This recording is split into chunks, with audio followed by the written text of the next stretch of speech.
Lollipop Chainsaw is not a perfect game. The load times are nearly as intrusive as Sonic 06.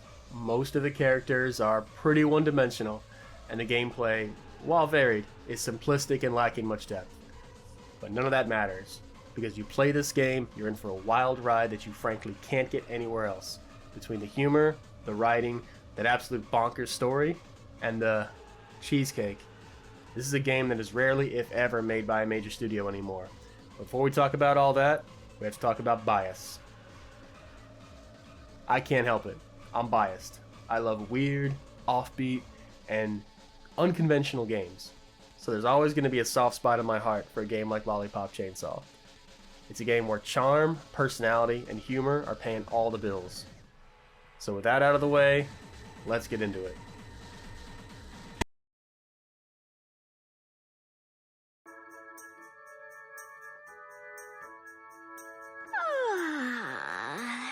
Welcome to my bed. Lollipop Chainsaw starts off with the main character assuring us she's 18. Today is, as they say in Spain, my cumpleaños. That's right, my birthday. I'm 18 today. Oof, I feel a lot better now. Thanks, game. You also see her take a shower before you ever see her face. Hey, it's a Japanese game. Mostly. What is all this about? Lollipop Chainsaw does have a story. Sort of. More like it has a premise with 2, maybe 3 plot points. You play as Juliet, the head of the San Romero cheerleading squad and badass zombie hunter, forced to fight zombies on her birthday. And on my birthday, too! As if! Although it's eventually explained how the zombies got there and why they showed up, never is it explained how often something like this occurs. Juliet doesn't see a zombie outbreak as anything out of the ordinary, but all of the normal students, to include her boyfriend, are scared as hell and don't seem to know what these things are. One bit me. Just a little bit. I don't know what that means. What does it mean? Huh? Oh no, it can't be. I feel it in me. I'm gonna become one, huh? It's sort of explained that Juliet has been killing zombies since she was young. So how long have you been a zombie hunter? Forever. I killed my first zombie at 6 months old with a sharpened rattle. But it's not clear how often they actually show up in San Romero. And I'm glad, because that would just get in the way of chainsaw kills and panty shots. Lollipop Chainsaw takes a rule of cool approach to storytelling. If it looks cool, it goes in. If it can't be explained easily, it just isn't. Juliet makes her way through a high school parking lot and eventually finds her boyfriend, Nick, one of the only 3-dimensional characters in the entire game. And then this happens. I love you too, baby! So he's dead, right? That's the end, right? Wait, that's really the end? Short game. Nick!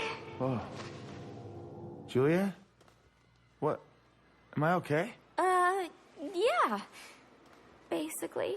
Where's my fucking body? Oh, fuck! Don't get mad! I didn't know what to do! How am I still alive? I performed, a magical ritual on your head. That's right, it's magic. And it's never brought up again. And I love it.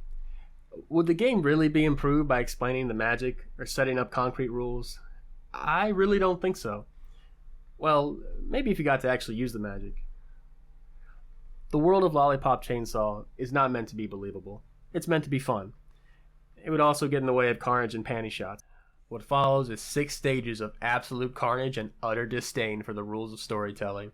Despite the borderline abusive amounts of loading screens on the PS3 version, every level is surprisingly well paced, never forcing you to just kill zombies over and over and over again. One minute you'll be using Juliet's chainsaw to dash across the roofs of the school picking up coins like Mario, and the next you'll be chopping off zombie heads and hurling them into a basketball hoop. For some reason. Just make sure you kill the zombie guard or he'll block all your shots. Or maybe you're defending a massive explosive-laden birthday cake from fire zombies. That is, zombies that are perpetually on fire for some reason. Or maybe you're getting high as hell and fighting the embodiment of your own Twitch chat. That's right.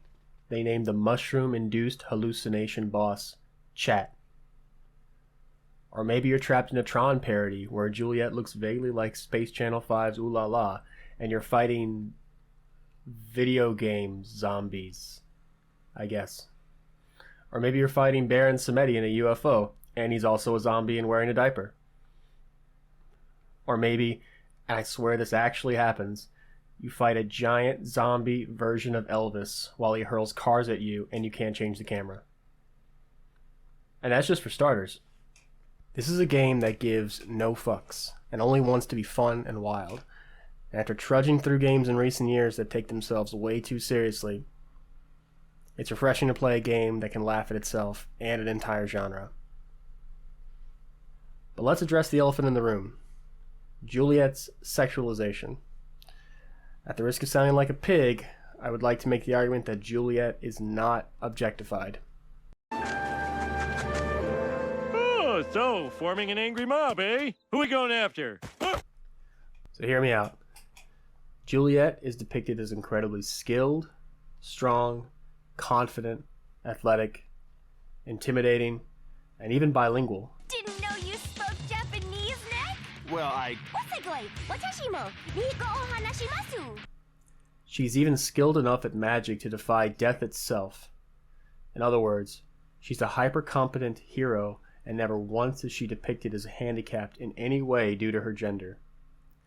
The only characters, in fact, that ever refer to her gender at all are the bosses, who are quick to call her... Drop the chainsaw now, ho. Ah, cocky little whore. I like that. Lots of stuff. But they immediately pay for it.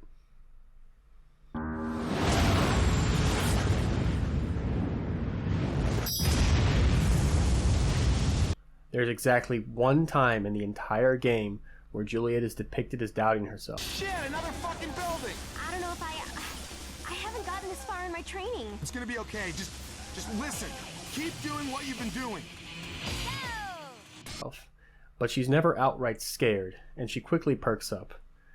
I guess you could say that gives her character some depth, but she's not Othello or anything. But Nick. Oh, Nick. Nick has an absolutely nightmarish experience during the course of the game. He's emasculated, not only in body but in spirit. He finds out his girlfriend is significantly more adept at traditional masculine roles than he is. It's only by his girlfriend's hand that he even survives, and once he is saved, he's robbed of his autonomy. Check out this exchange. This is so cool! Stop it! Help! Boy, will you quit messing around over there? What? Me?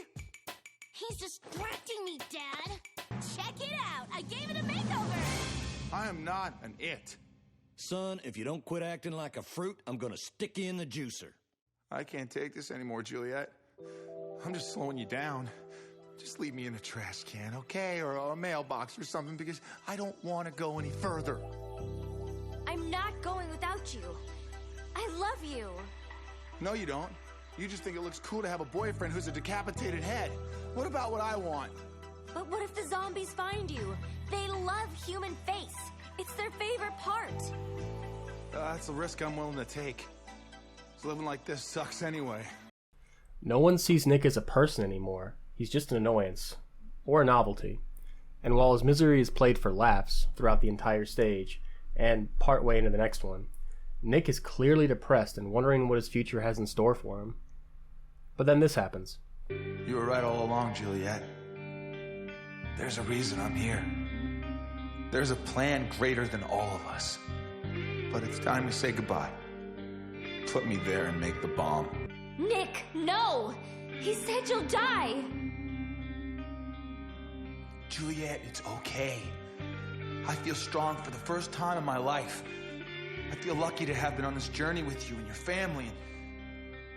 I feel like a zombie hunter. I can't, Nick. I don't want to be without you. I know, baby. But sometimes there are more important things than what we want in life. Nick.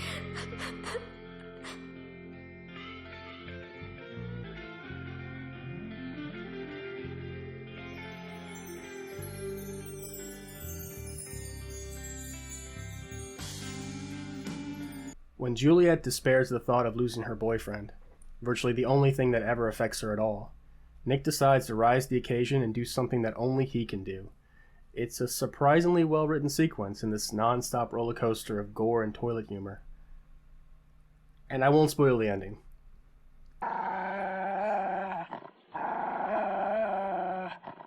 But suffice to say, the game does not end on a super serious note. There's plenty more humor where that came from, folks.